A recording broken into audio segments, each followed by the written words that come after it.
Hi, I'm Alan from Tiger Trading, and I wanted to talk a little bit about some of the regulatory choices that we've seen in the past and how they all kind of make sense if you think about the macro policy goals of the countries where they came from.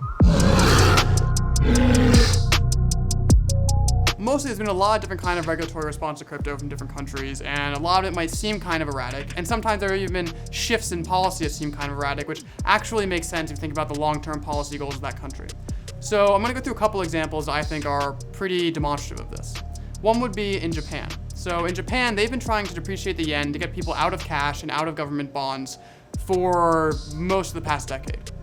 And they've had a lot of trouble with that because they've had deflationary problems, so people get a return holding their cash anyway. There's no reason to go buy a risky asset to get a higher return if just holding cash, prices are going to fall down, your real purchasing power will increase anyway, and also because there is just a general tendency to hold more cash there in savings. And contrary to what a lot of people in the crypto space think, having deflation at the base of an economy is not a good thing. So interest rates there have become negative, try to disincentivize holding cash. People still hold it. They've been pushed out negative out to the 10-year, and the government has basically said they're going to buy as many bonds as they have to keep it at a certain negative point in the 10-year. And beyond that, they've gone and started purchasing equities, etc.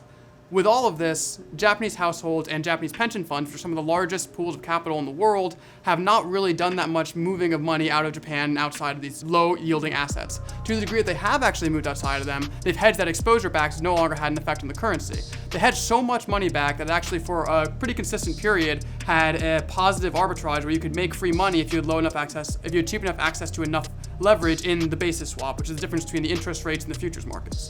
Now, there's a lot of reasons you could talk about why this stuff wasn't closed, which probably had to do with a lot of regulation on banks in the US. But there was a persistent visible arbitrage created by just how unwilling people were to move out of the yen. Now, what does it have to do with cryptocurrency? What has to do with cryptocurrency is if their main incentive is to get people to stop holding cash yen, they're going to be pretty welcoming to things that are alternative storeholds of wealth that maybe they can incentivize some other population to go buy. That maybe will give people other things they can hold they will sell yen against. And so you've seen a generally very friendly, reasonable, not wild, but very friendly and amicable regulatory environment in Japan. Now, something that people I think will automatically respond to me having this conception of a video, which is that regulation is generally predictable, will be China, because China seems to have gone back and forth in how they approach crypto. They had a big crackdown, I think, in about 2015-ish, and then they loosened up a lot, and they had another big crackdown recently. I think that both of these were in line with policy goals. Now, the first one had to do with when they created a bunch of capital controls around the small depreciation of the yuan when they floated the peg a little bit, or rather, loosened the peg a little bit, and then you saw a massive, boost to Bitcoin volumes in China, and you started to see a huge correlation between the onshore-offshore yuan and Bitcoin prices for a couple weeks, and they were shut down the crypto exchanges because they were obviously a way to get around capital controls.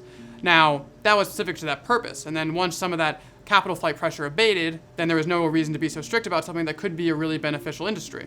And so they became a little looser on regulation. Now, what you saw later on could be something closer to what you've seen with them and social media platforms, what you've seen with them and rideshare platforms, which is that it's obviously a successful industry. They'd probably rather keep out as much foreign competition as possible and then anoint a few semi-public, semi-private companies to become the Chinese version of those things.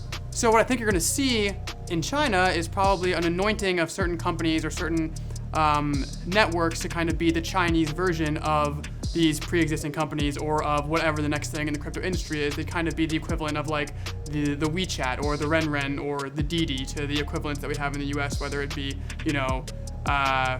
Facebook or Uber, etc. Now, I think there's I don't actually know who those companies will be or what those networks will be that receive the support of the Chinese government, but I think that if you can figure out the answer to that question, there's probably a lot of alpha there. Now, the last example I want to use is actually the US, where I think the US had a really, for all the complaints that a lot of us in the industry have about it, pretty well-reasoned approach to this entire crypto craze and the ICO boom. They're calling out things that are obviously fraud, treating them like fraud, but then they're looking at the thing holistically. They're being pretty hands-off and waiting until they have good examples to use, but sort of making the reasonable call, which is that there is nothing about a token on a blockchain that makes it one type of financial asset versus another. It's like a piece of paper. If you write an equity on it, it's an equity. If it acts like an equity, it's an equity. If you write a bond on it, it's a bond. If you draw a kitty on it, it's a picture of a kitty people can trade. I think they had a really reasonable approach. It's been very steady. I like where they're going in a general regulatory direction, but I think that there are certain things that could really trip that up.